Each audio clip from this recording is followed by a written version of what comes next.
Welcome back and thanks for staying with us. Now, a humanitarian crisis is looming in Nelson Mandela Bay. Dam levels are at a record low. The water crisis is exacerbated by years of neglecting leaks. Now, Gift of the Givers, the local business chamber and the municipality are stepping in to assist. Let's find out what's being done from Gift of the Givers founder Imtiaz Suleiman. Imtiaz, thank you very much for your time. In terms of the boreholes that you've been busy with throughout this time, last week another municipality called you and you had to assist too. Any more municipalities calling you for your aid? No, not Museko. Good afternoon, Museko. No, at the moment, those two seem to be the main areas. Well, it is the main areas. It's Nelson Mandela Bay Municipality and the Kuha Municipality because they're both interlinked by the same dams. The effect of what happens in Nelson Mandela causes a ripple effect on Kuha because the water comes from the same dam. And both municipalities then have to find alternative sources of supply. If there's not enough water from the dam, there's no rain, then the only other option is groundwater. And that's what we're involved with on both sides. We haven't really intervened in the big way in Kuha yet. We're busy with preparations. We know what we have to do. It's just that Nelson Mandela Bay is keeping us too busy, and it's urgent to get that one sorted out first before we move to the next one. And why exactly should you be getting Nelson Mandela Bay sorted out first? Because some of the dams, the first dam is already reached day zero. You can't pump from it. The second dam should be going off by today or tomorrow. And then by the third day, by the next week or so, 2 weeks, the third dam will be in trouble. So right now, to prevent zero, because day zero basically to me is people don't get their water supply. It doesn't matter if the whole city doesn't get it, but it's those areas that don't have water, it's day zero for them already. And there's 2 or 3 big challenges here. One is in an area called Kwana Bushle in Uitenhage area. Apparently, for 4 months, there have been no water in 2 wards. And in the last week or two, there have been a lot of calls from hospitals and schools. Now, the problem with schools is if there's no water, well, schools are closed this week, but if there's no water, there's no sanitation. And there's no sanitation, there's no way that school can run. And today, this morning, we got calls from Kabeha Provincial Hospital. They've got low pressure in the hospital, which affects the functioning of the hospital. We've got teams going there in half an hour to see what we can do to improve the water supply in that hospital. So there are the kind of requests coming, and from many communities all over, everybody desperate. We haven't got water for 3 days, we haven't got it for 7 days, we haven't had it for 2 weeks, and water comes and goes. Those are kind of sentiments you're getting from the community as you drive around in different areas, seeing what's going on.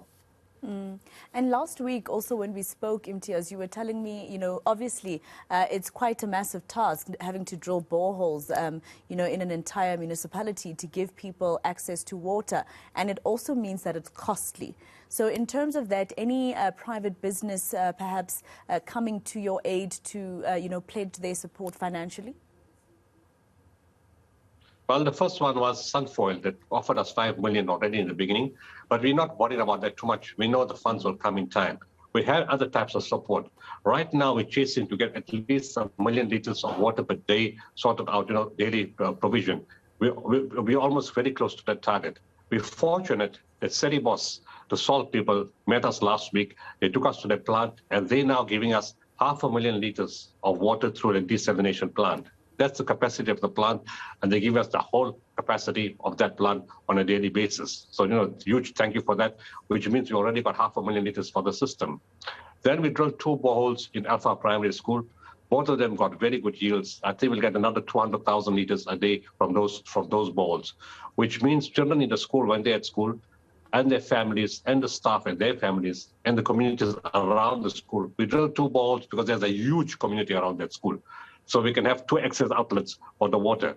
We're busy with Malaba, a primary school. It has 4 informal settlements. We've already reached water. We should get a very good yield by this afternoon, and that ball will be ready soon. There's 4 informal settlements around that school. There's 1,100 children.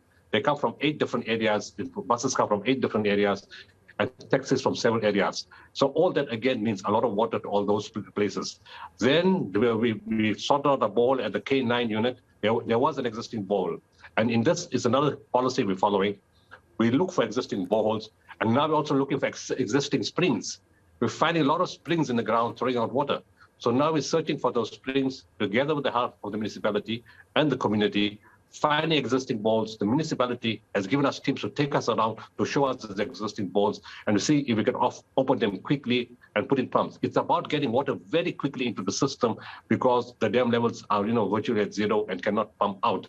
And that's been a very successful process. And then to assess the process further, for that water from the city was, Coke is giving us 35,000 liter tankers, which can then move the water very, very rapidly.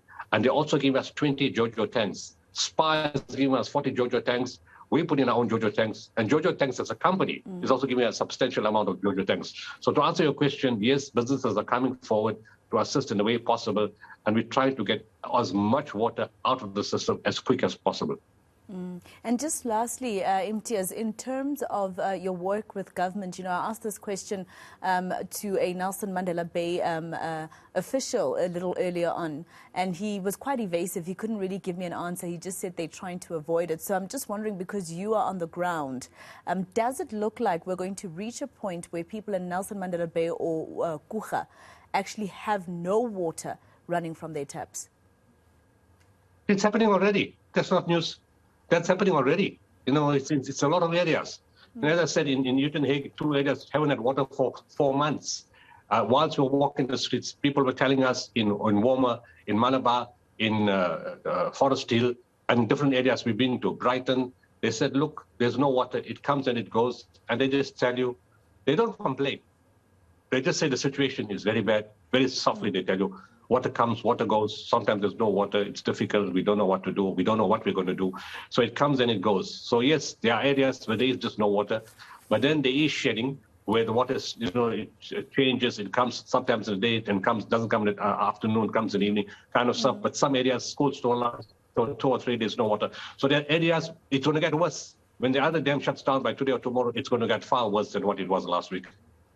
Well, thank you so much for speaking to us. That was Imtiaz Suleiman. He's the founder of humanitarian NGO Gift of the Givers, giving us a different story from what government told us a little earlier on in Nelson Mandela Bay. They're telling us that they're trying everything to make sure that the situation is under control, although they say that the Churchill dam is now at 8% already, and that was earlier on. We're expecting that by Friday that dam will be empty. But as you heard from Imtiaz, already there are people who are not getting any water at all running from their taps.